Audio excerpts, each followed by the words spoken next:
E-sport, UNICEF, crypto-monnaie, data mining, non, ces mots mis à la suite ne sont pas le fruit du hasard.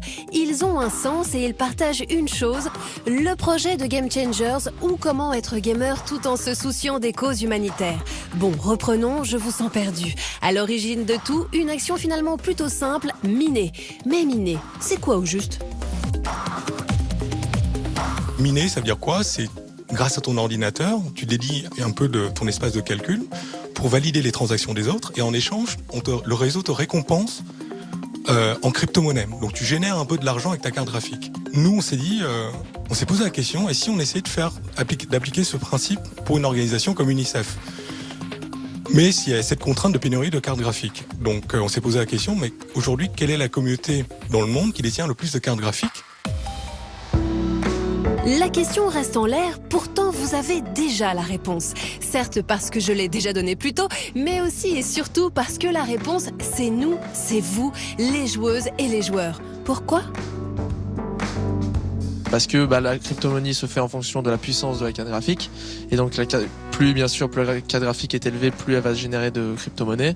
Et donc les gamers, avec les jeux actuels, ils doivent avoir de bonnes cartes graphiques et c'est pour ça que UNICEF fait appel à cette communauté. Nous, on est dans le cœur, les gamers nous suivent, donc UNICEF nous contacte et justement c'est comme ça qu'on se propage et qu'on permet aux gamers d'aider aussi UNICEF. Chacun peut participer, c'est notamment le but de Game Changer, d'essayer de trouver d'autres façons d'aider, par un autre biais que juste sortir son portefeuille. Et le procédé est assez simple, il suffit de télécharger une toute petite application sur le site de Game Changers UNICEF et de se laisser guider. Et si la crypto-monnaie reste cryptique pour vous, dites-vous que là n'est pas l'important. Bien sûr, le fait qu'on touche à la crypto-monnaie, c'est un sujet assez sensible. Le fait que notamment ce soit des monnaies volatiles, que ce soit des monnaies plus opaques que les monnaies fiduciaires. Ça a été des questions qu'on s'est évidemment posées, qui restent d'actualité d'ailleurs.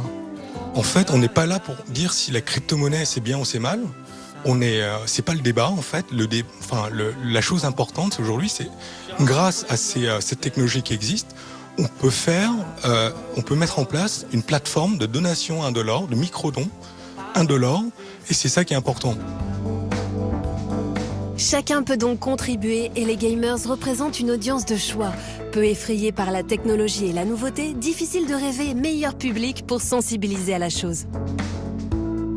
S'adresser aux gamers, c'est quelque part leur demander d'évangéliser un petit peu ces crypto-monnaies. Parce qu'effectivement, ils sont un peu plus geeks que les autres, sont plus à même d'expliquer, plus de pédagogues aussi, et qui pourraient s'investir plus et nous aider à porter ce message de pédagogie. On va évidemment continuer à s'intéresser à la fois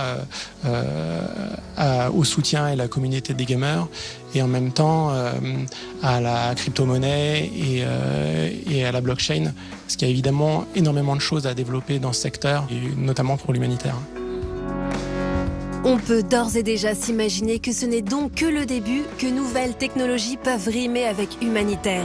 En tout état de cause, on ne peut que saluer l'initiative pionnière de Game Changers en souhaitant même qu'elle crée d'autres vocations.